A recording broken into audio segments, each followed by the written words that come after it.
بسم اللہ الرحمن الرحیم۔ گمنام ہیرو کے معزز ناظرین، السلام علیکم۔ آئیے چلتے ہیں کہانی کی طرف۔ وہ سامنے دیکھتی رہی۔ ایک مقصد کا مجھے علم تھا، اس کے ثبوت یہاں اکثر مل جاتے تھے، تم بھی دیکھ سکتے ہو۔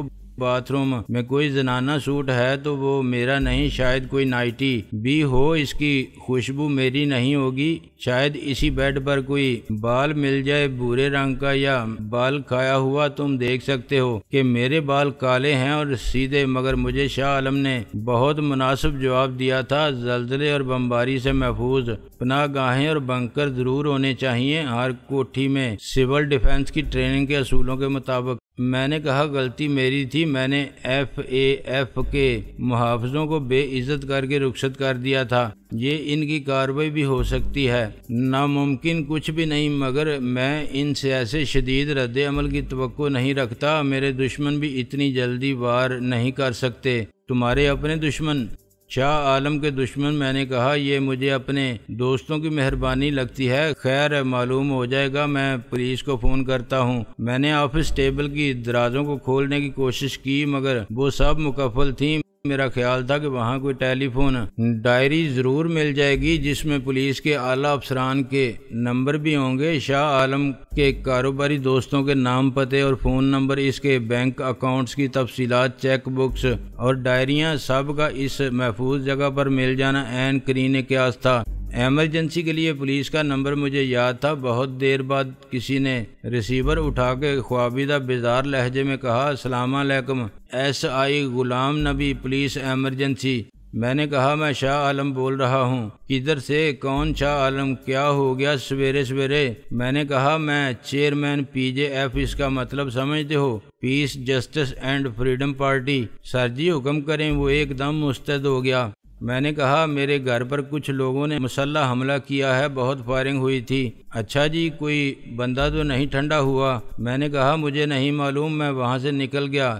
ایک پولیس کی گاڑی میں مسلح نفری گیٹ پر موجود تھی۔ ان سے رابطہ کر کے دیکھو، میں تم سے 10 منٹ بعد پھر بات کرتا ہوں۔ اس سے پہلے کہ وہ نمبر پوچھتا میں نے ریسیور رکھ دیا۔ میں خود نہیں جانتا تھا کہ نمبر کیا ہے، اور یہ خفیہ فون نمبر کسی کو بتانا کوئی عقل مندی کی بات بھی نہ ہوتی۔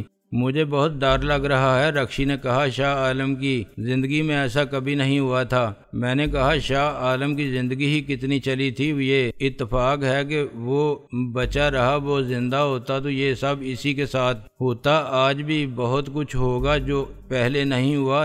ناؤ ٹیک اٹ ایزی، صبح ہونے والی ہے، کچھ دیر میں سب ٹھیک ہو جائے گا۔ تم مجھ سے کچھ چھپا رہے ہو؟ میں نے سوچ کے جواب دیا، ہاں، ہر بات ہر شخص کو بتانے کی نہیں ہوتی اور کوئی نہیں بتاتا۔ تمہارا اور میرا تعلق بدبختی کی پیداوار ہے، حادثات کا نتیجہ ہے۔ اس میں نہ میری خواہش اور کوشش کا دخل تھا اور نہ تمہاری، بس ہم نے اپنے اپنے خود غرضانہ مفادات کی خاطر ایک دوسرے کو سہارا دیا اور زندہ رہنے کے لیے ہم ایک جھوٹ کو سچ بناتے رہے۔ پھر یہ تعلق بھی عارضی ہے، بالآخر میرے اور تمہارے راستے الگ ہو جائیں گے۔ تم ٹھیک کہتے ہو، شاید وہ سر جھکا کے بولی، مگر کیا ہم اچھے دوست بن کے نہیں رہ سکتے؟ نہیں، پہلی بات تو یہ کہ ہم نے دشمنی اور نفرت کے سفر کا آغاز کیا تھا اور پھر مجبوری نے ہمیں دنیا کے سامنے ایک کر دیا۔ اس رشتے کی بنیاد ہی جھوٹ اور خود غرضی پر ہے۔ ہمارے درمیان جو تھوڑا بہت نیک خواہشات کا جذبہ ہے وہ بھی اسی اصول پر مبنی ہے کہ دشمن کا دشمن دوست ہوتا ہے۔ تمہیں بھی شاہ عالم سے نفرت تھی اور مجھے بھی۔ جب میں نے اسے اپنے راستے سے ہٹایا تو تم نے صرف خاموش رہ کے میری مدد کی۔ تمہیں مجھ پر اعتبار نہیں کرنا چاہیے اور مجھے تم پر پھر دوستی کیسی؟ اس کے علاوہ کہہ دو جو دل میں ہے۔ وہ تلخی سے بولی، ایک مرد اور ایک عورت، ایک حسین عورت اور جوان مرد صرف دوست بن کے ساتھ نہیں رہ سکتے۔ آگ اور پیٹرول کی کیا دوستی؟ یہ تو ایک شرط کی دیوار ہے جو ہمارے درمیان حائل ہے۔ تم کو 4 ماہ اور 10 دن کی قید تنہائی کاٹنی ہے، جو تم آزاد ہو جاؤ گی۔ اس سے پہلے ہی یہ تعلق ختم ہو جانا چاہیے۔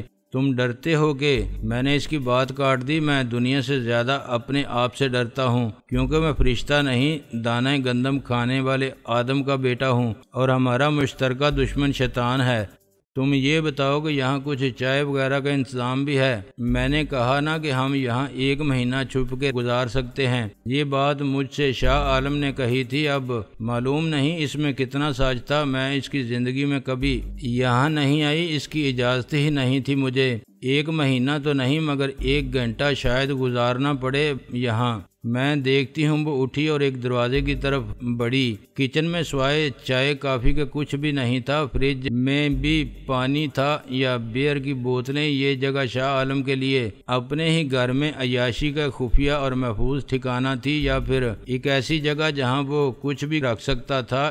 اس کے لیے ایک کمرہ نہیں، ایک بہت بڑے مدفون تجوری تھی۔ یہاں کسی کی رسائی نہیں تھی اور وہ اپنا خفیہ ریکارڈ یہاں بے خوف و خطر رکھ سکتا تھا۔ اس جگہ کی دریافت سے مجھے شاہ عالم کی زندگی کے پوشیدہ گوشوں کے بارے میں بہت کچھ معلوم ہونے کی امید تھی۔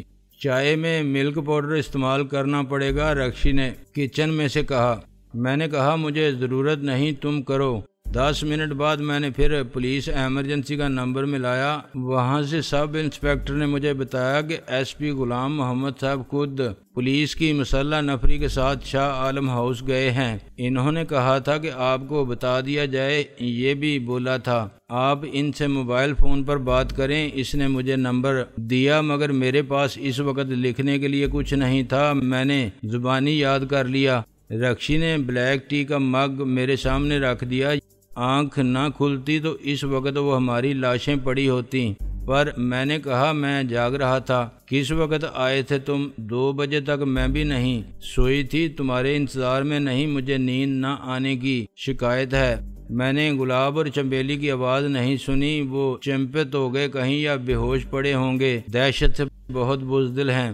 میں نے کہا میز کی درازوں کی چابیاں کہاں ہیں؟ وہ بیڈ پر بیٹھ گئی۔ مجھے نہیں معلوم، تم بھی تو یہی سمجھتے ہو کہ ہر بات ہر شخص کو نہیں بتائی جا سکتی۔ میرے جیسی بے وقت بیوی تو ہر شخص سے بھی کم تھی، اس کے لیے راز تالوں میں بند نہیں رکھے جا سکتے ہمیشہ، ویسے بھی تالے ہوتے ہیں شریف لوگوں کے لیے، وہ بولی۔ میں نے کہا رائٹ، شریف آدمی نہ شاہ عالم تھا اور نہ میں ہوں۔ مرحوم کو سمجھنے کے لیے مجھے وہ سب در کھولنے ہوں گے جو مکفل ہیں۔ ایک دروازہ تم بھی ہو، سب سے اہم دروازہ۔ میں نے تم سے کچھ بھی نہیں چھپایا، لیکن بہت کچھ ہے جو میں نے پوچھا نہیں اور تم نے بتایا نہیں۔ پہلے مجھے شک تھا لیکن اب یقین آ گیا ہے کہ شاہ عالم کے دشمن اسے ختم کرنے کا فیصلہ کر چکے تھے، وہ زندہ نہیں رہ سکتا تھا۔ جہاں تک مجھے معلوم ہے یہ تیسرا قاتلانہ حملہ ہے۔ ایک کوشش کراچی سے لاہور پہنچتے کی گئی تھی، ریلوے اسٹیشن پر ہی اسے گولی مار دی جاتی مگر وہ بچ گیا۔ دوسری جگہ اسے واقعی مار دیا گیا تھا اور قتل کرنے والے خوش تھے کہ الزام ایک مشتعل ہجوم پر آیا، کسی فرد پر نہیں۔ لیکن شاہ عالم مر کے پھر زندہ ہو گیا، دفن ہو جانے کے بعد پھر نمودار ہو گیا۔ اب یہ تیسرا حملہ بہت منظم طریقے سے کیا گیا تھا، شاید اس سے اگلا بار خالی نہ جائے۔ اب تو تمہیں اندازہ ہو گیا کہ شاہ عالم کی زندگی جینا کتنا مشکل اور خطرناک ہوگا۔ کیا اس کے بعد بھی؟ ہاں، اپنی زندگی میں پیچھے چھوڑ آیا ہوں، یہی زندگی ہے اب میری۔ اس کے بعد تیسری زندگی نہ گنجائش ہے نہ مجھے ضرورت، مجھے ایسے ہی جینا ہے اور میں جیوں گا۔ میں نے کہا تمہیں جینا ہی چاہیے، اس نے کہا۔ میں نے گھڑی دیکھی تو 5:30 بج رہے تھے۔ میں نے ایس پی کا نمبر ملایا اور مجھے فوراً جواب ملا۔ آپ کہاں ہیں سر جی؟ غلام محمد نے بڑی تشویش سے کہا۔ جہاں بھی ہوں خیریت سے ہوں، شکر ہے خدا کا۔ شاید خوشامد پرستی اس کی عادت تھی۔ میں نے کہا کیا صورتحال ہے شاہ عالم ہاؤس میں؟ باہر 2 بندے پڑے ہیں، پولیس کا ایک جوان ہسپتال میں ہے، اسے پیٹ میں گولی لگی تھی۔ باہر سے دیواروں پر اور گیٹ پر گولیوں کے نشان صاف نظر آتے ہیں۔ ہم نے ہر طرف سے محاصرہ کر لیا ہے کوٹھی کا، آپ فوراً آ جائیں۔ تم نے اندر دیکھا؟ اندر بھی دیکھ لیں گے، آپ کے آتے ہی آپ تو جانتے ہیں سر کہ ہم کسی کی مدد کے لیے بھی گھر میں داخل ہوں اور وارنٹ نہ ہو تو مشکل پڑ جاتی ہے۔ میں نے کہا سب کی بات مت کرو، یہ کہو کہ کسی وی آئی پی کے معاملے میں سیاسی بیان سے ڈرتے ہو، ایسا نہ ہو کہ میں آؤں اور اندر سے مجھے کوئی شوٹ کر دے یا اندر کوئی بم رکھ گیا ہو۔ اندر کوئی داخل نہیں ہوا جناب عالی، پولیس کی جوابی فائرنگ نے ان کو فرار ہونے پر مجبور کر دیا تھا، 2 بندے بھی مارے گئے تھے ان کے۔ آپ آ جاؤ جی۔ میں نے ریسیور رکھ دیا۔ رکشی نے میری باتوں سے گفتگو کا اندازہ کر لیا تھا۔ اس نے اے سی بند کیا لیکن لائٹ جلتی چھوڑ دی۔ میں نے زینے کے اوپر والے راستے کو کھولا اور ہم زمین کی اسی سطح پر آ گئے جہاں زندہ انسان اپنی زندگی کے نئے دن کا آغاز روز کے معمولات سے کر چکے تھے۔ میں نے دیکھا کہ وہ جگہ جہاں سے ہم نیچے اترے تھے ایک گیراج میں تھی اور گیراج کا دروازہ سٹور میں کھلتا تھا۔ گیراج میں 2 گاڑیاں آگے پیچھے کھڑی کی جا سکتی تھیں مگر اس وقت ایک ہی موجود تھی۔ رکشی نے مجھے بتایا کہ عام طور پر یہ ڈھکنا آگے والی گاڑی کے نیچے رہتا ہے اور نظر نہیں آتا۔ میں نے گیراج میں کھڑی ہوئی شراٹ کو دھکیلا اور اس ڈھکنے کے اوپر لے آیا۔ رکشی کچن کی طرف چلی گئی اور میں نے باہر کا رخ کیا۔ اندر والے حصے میں ہر چیز اپنی جگہ تھی اور ایس پی غلام محمد کے بیان کی تائید کرتی تھی کہ کسی حملہ آور کو کوٹھی میں داخل ہونے نہیں دیا گیا۔ کوٹھی کی بیرونی دیواروں پر بھی گولیوں کے نشانات بہت واضح تھے لیکن ایک گولی پجیرو کی سائیڈ میں لگی تھی اور دوسری نے ٹائر برسٹ کر دیا تھا۔ ایک اور گولی کھڑکی کے فریم پر لگنے سے شیشہ بکھر گیا تھا۔ باہر کچھ فاصلے سے کافی تماشائی پرتجسس حیرانی اور افسوسناک لاتعلقی کی جذباتی بے حسی کے ساتھ لاشوں کو جم کر سیاہ ہو جانے والے خون کو اور ضابطے کی کارروائی کو محض وقت گزاری کے لیے دیکھ رہے تھے۔ وہ صرف یہ جاننا چاہتے تھے کہ آخر یہ سب کیوں ہوا اور کیسے ہوا، ورنہ ان کا واردات سے کوئی دور کا تعلق بھی نہیں تھا۔ ایس پی غلام محمد نے مجھ سے ہاتھ ملایا اور سیدھا لاشوں کے پاس لے گیا۔ ذرا غور سے دیکھ کر بتائیں کہ ان میں سے آپ نے کسی کو پہلے دیکھا ہے، کسی کو پہچان سکتے ہیں؟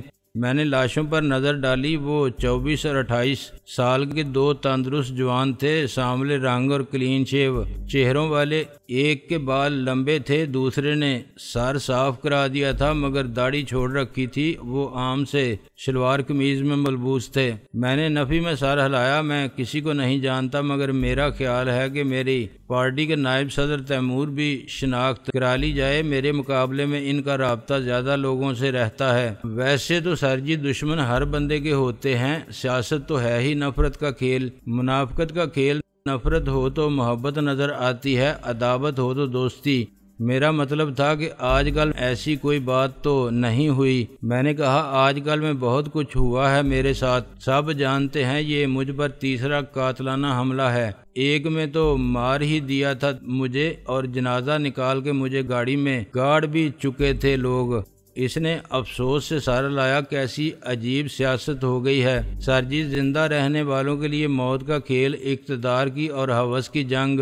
کیا کسی نے حملہ آوروں کو دیکھا تھا؟ ضرور دیکھا ہوگا جی، 10 منٹ تک ٹھیک ٹھاک فائرنگ ہوئی ہے مگر سب گھروں کے اندر دبکے پڑے تھے، کوئی گواہ نہیں۔ سب کہتے ہیں کہ ہم نے کچھ نہیں سنا، ہم سو رہے تھے۔ ہر گیٹ پر ایک چوکیدار تو ہوتا ہے نا جی، وہ سب بھی انکاری ہیں، سارے نمازی بن گئے ہیں۔ ایک ساتھ فجر کی نماز پڑھنے چلے گئے تھے مسجد میں۔ اچھی طرح معلوم ہے مجھے کہ وہ کتنے نمازی ہیں اور ان کے مالک انہیں پتہ چلے کہ رات کو چوکیدار 1 منٹ کے لیے پھر ادھر ادھر گیا تھا تو اس کی چھٹی کر دیں، مگر وہ بھی حمایت میں بیان دے رہے ہیں۔ میں نے کہا یہ سب اسی لیے کہ تم لوگوں نے گواہ کے ساتھ مجرم جیسا سلوک کرنے کی روایت ڈالی، بولنے والوں کو ہی سزا ملتی ہے، تھانوں میں اصل مجرم جھوٹ بول کے نکل جاتے ہیں۔ اس نے فوراً موضوع بدل دیا۔ مجرم سفید رنگ کی ٹویوٹا پک اپ میں سوار ہو کے آئے تھے، ڈبل کیبن والی پک اپ تھی۔ اندازہ یہ ہے کہ اس میں کم سے کم بھی 4 آدمی تھے۔ یہ ڈرائیور تھا جو مارا گیا، دوسرا اس کے ساتھ آگے بیٹھا تھا۔ اس نے کلاشنکوف سے گولیاں برسائیں، ہمارے ایک کانسٹیبل کو لگی، باقی 2 پیچھے تھے۔ وہ اندر جانا چاہتے تھے مگر پولیس نے موقع نہیں دیا، وہ بھاگ گئے گاڑی لے کر۔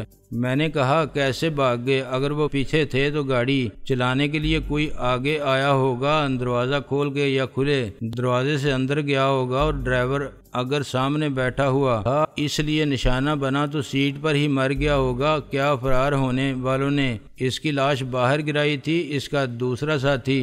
او سر جی، آپ نے تو پوری انکوائری شروع کر دی، سوالات کا برسٹ مار دیا، ان کا جواب تفتیش سے حاصل ہوگا۔ میں نے کہا تمہاری سٹوری میری سمجھ میں نہیں آئی ایس پی صاحب، اگر تم کہتے کہ جو گاڑی میں آگے بیٹھے تھے وہ نکل گئے تو اور بات تھی، مگر ان کی لاشیں یہاں پڑی ہیں اور فائرنگ کرنے والے گاڑی میں بیٹھ کے فرار ہو گئے، ان کو گولی کیوں نہیں لگی؟ تمہارے جوانوں نے گاڑی کو نکارا کیوں نہیں کیا؟ پہلے اس کے چاروں ٹائر کیوں نہیں پھاڑ دیے تاکہ وہ بھاگنا چاہیں تب بھی یہ ناممکن ہو؟ اور جب وہ فرار ہوئے اس وقت کسی نے انہیں روکنے کی کوشش نہیں کی؟ گاڑی آپ لوگوں کے پاس بھی تھی، آپ یہیں کھڑے رہے۔ نو سر، مجھے اس میں بہت گڑبڑ محسوس ہو رہی ہے۔ کیسی گڑبڑ؟ آپ کا مطلب ہے جانتے بوجھتے پولیس نے انہیں موقع فراہم کیا؟ یس، یہی ہے میرا مطلب۔ آپ کسی ثبوت کے بغیر الزام لگا رہے ہیں، وہ بگڑ کے بولا۔ ثبوت سامنے آ جائے گا، فی الحال حقائق خود ایک ثبوت ہیں جن سے اخبار والے خود ایک سمجھ میں آنے والی کہانی بنا لیں گے، مجھے کچھ کہنے کی ضرورت نہیں پڑے گی۔ اب آپ یہ ضابطے کی کارروائی جلد از جلد ختم کریں، لاشیں اٹھوائیں یہاں سے اور پوسٹ مارٹم کے لیے مردہ خانے بھیج دیں۔ اس سے پہلے کہ میرے مشتعل کارکن یہاں جمع ہوں، آپ سب صاف کرا دیں۔ مجھے آپ کا بیان تو لینا ہوگا، اور بیگم صاحبہ کا بیان کی کیا جلدی ہے؟ میں خود تمہیں ٹائم دوں گا، اس وقت آنا ابھی اور بھی مصروفیات زیادہ اہم ہیں۔ صبح 6:30 بجے میں نے ایک کافی پی، رکشی اب پرسکون ہو گئی تھی اور اس نے لباس بھی بدل لیا تھا۔ گلاب اور چنبیلی کے بارے میں اس کی پیش گوئی درست ثابت ہوئی تھی۔ وہ جلالتو پڑھتے ہوئے لانڈری میں جانے والے میلے کپڑوں کو اپنے اوپر ڈال کر پوش ہو گئے تھے اور اس وقت باہر آئے تھے جب انہوں نے محسوس کیا کہ رکشی کچن میں موجود ہے۔ رکشی کی جھاڑو خاموشی سے سنتے رہے۔ میں نے اسٹڈی میں جا کے موبائل فون پر رئیس سے رابطہ کیا۔ رئیس اعظم، کیا حال ہے آپ کا؟ اجی باڑ میں گئے رئیس اعظم، ہم فقیر ہی بھلے تھے، قسم اللہ کی تیری یاری نے جان سولی پر چڑھا دی ہے ہماری۔ وہ سخت جلا بنا بیٹھا تھا۔ میں نے کہا کیا تیری ہیوی ویٹ منگیتر نمبر 13 بھی تیری منحوس شکل پر لعنت بھیج کے چلی گئی؟ ابے شکل دیکھی جاتی ہے، چھوکرے کی مردگی دیکھی جاتی ہے، عقل یا مردانگی ہاں وہ بھی گئی تیری وجہ سے۔ سالے اتنی مشکل سے اس کو لایا تھا، پٹا کے تو نے ٹانگ اڑا دی بیچ میں۔ وہ ناراض نہ ہوتی تو کیا کرتی؟ کہنے لگی تمہیں فرصت کہاں مجھ سے بات کرنے کی، ابھی پھر آ جائے گا تمہارا یار کا فون۔ تو نے بلا وجہ اسے گرمی دکھائی تھی۔ اب یہ کیسے ہو سکتا ہے پیارے کہ وہ رئیس کے یار کو برا بھلا کہنا شروع کر دے؟ ابے لونڈیاں بہت ملتی ہیں، یار کہاں ملتے ہیں؟ خیر سنا، ان مہمانوں کا کیا کروں؟ گاڑی چھوڑ گیا تھا۔ میں نے کہا دیکھ لی تھی میں نے، مہمان ذرا اونچے لوگ ہیں، معزز بھی کہلاتے ہیں لیکن بدماشی میں کم نہیں۔ ابے ہاں یار، بہت شور کر رہے تھے کہ جانتا نہیں ہم کون ہیں۔ میں نے کہا میرے باپ تو ہو نہیں اور کسی کی ہم پرواہ نہیں کرتے، چپ بیٹھو آرام سے، شور ہم سے برداشت نہیں ہوتا۔ ان سے معلوم کرنا ہے کہ شاہ عالم کے ساتھ مل کر یہ کیا کاروبار کرتے تھے، کس کا کتنا سرمایہ کاروبار میں لگا ہوا تھا، شاہ عالم کی حیثیت کیا تھی، ان کے اور کتنے ساتھی ہیں اور کہاں ہیں۔ ایک منٹ یار، تو نے بڑا لمبا پروگرام دے دیا، ذرا میں لکھ لوں ورنہ یاد نہیں رہے گا۔ وہ بولا ہاں پھر سے بول ذرا۔ میں نے اپنی بات دہرائی، اصل مسئلہ یہ ہے کہ اب میں خود کو الگ کرنا چاہتا ہوں، وہ سب میرے بس کی بات نہیں جو شاہ عالم کرتا تھا۔ میں اس چکر میں پڑوں گا تو مصیبت میں پھنس جاؤں گا۔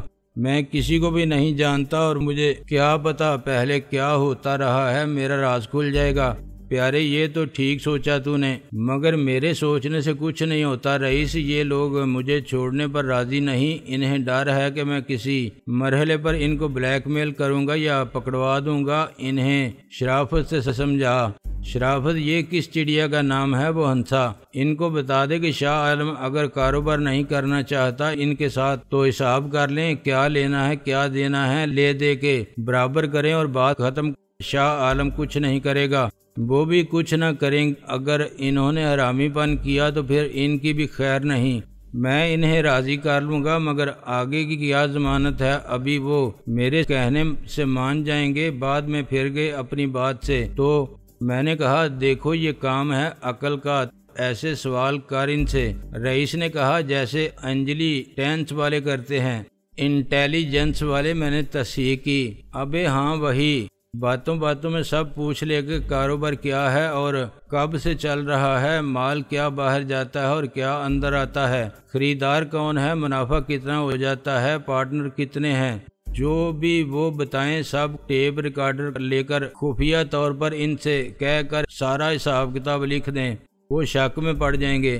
چل انہیں کہہ کہ تجھے سمجھا دیں، وہ بھی ریکارڈ ہو جائے گا، بعد میں انہیں ٹیپ چلا کے سنا دیا، یا میری موجودگی میں سنانا۔ ہو سکتا ہے کہ اس کام میں دیر لگے، وہ آسانی سے کچھ نہ بتائیں یا سب کچھ نہ بتائیں۔ میری طرف سے اجازت ہے مشکل طریقہ اختیار کرنے کی، لیکن اس وقت جب کام آسان نہ ہو، جلدی کوئی نہیں، ایک دن لگے، ایک ہفتہ یا ایک مہینہ، معلومات پوری ہونی چاہیے۔